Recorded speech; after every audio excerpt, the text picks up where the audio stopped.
Walaupun ia hanya sekeping kad, tapi ianya bermakna buat saya.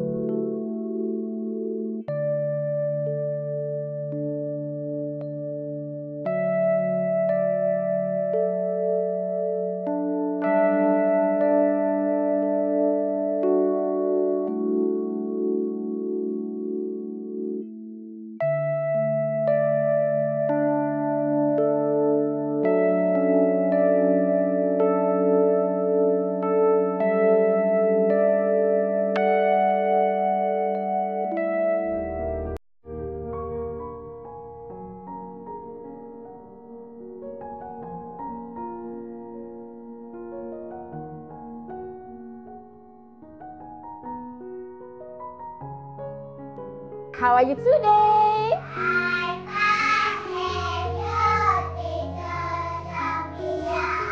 Are you ready? Okay, close your eyes. Close your eyes. Okay, ready?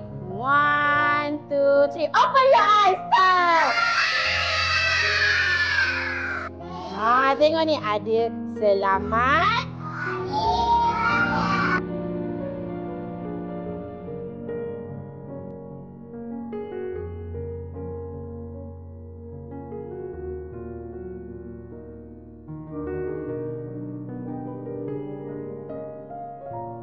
Saya nak tulis kad ni istimewa untuk cikgu.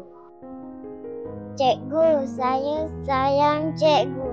Terima kasih kerana mengajar saya. Selamat Hari Raya Cikgu.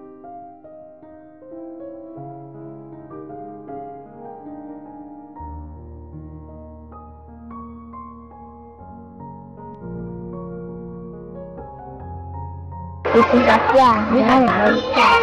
Mama bagi kada tisu. Bisa. Terima kasih Hana bagi teacher kad.